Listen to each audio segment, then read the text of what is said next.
charbon et du pétrole et des dérivés du pétrole accroît l'émission de gaz carbonique dans l'atmosphère?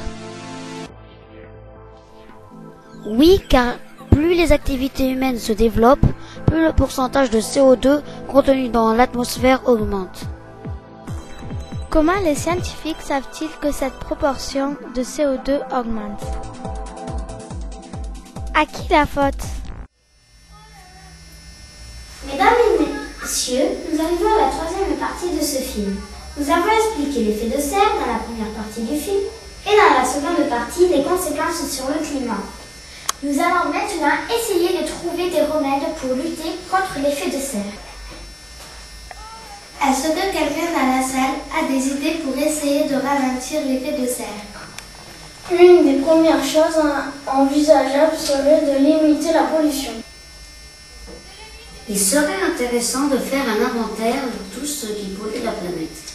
Les camions, les voitures, enfin tous les véhicules à moteur, essence ou diesel. Alors, est-ce qu'une voiture à moteur électrique ne pollue pas du tout? Je pense qu'une voiture à moteur électrique ne pollue pas quand elle roule, mais pollue indirectement puisqu'elle a besoin d'électricité qui, elle, est produite par une centrale électrique. La production d'électricité à partir du charbon est une des plus grosses pollutions en CO2.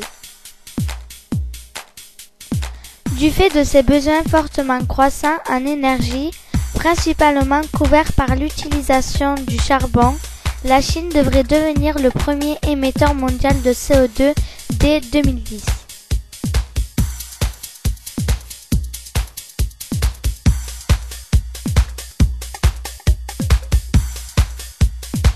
Quels sont les objectifs du projet Coach? L'enjeu du projet est d'inciter les électriciens chinois à utiliser les technologies de captage et de stockage du CO2 dans leur future unité de production. Le projet Coach fournira des recommandations techniques nécessaires à la conception d'une centrale électrique au charbon, intégrant les technologies de captage et de stockage du CO2. La construction de la centrale est prévue en 2010.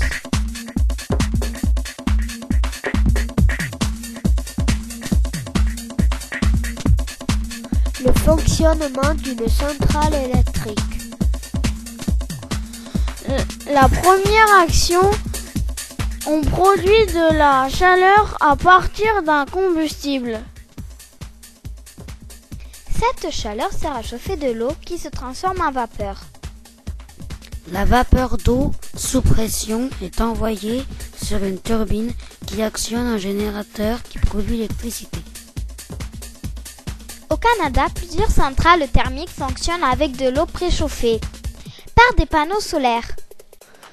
L'avantage de ce système permet de diminuer la production de CO2 en réduisant la quantité de pétrole utilisée pour chauffer l'eau. La planète est malade. Il est temps de réagir avant qu'il ne soit trop tard. L'homme est en train de détruire la planète, donc en train de se détruire lui-même.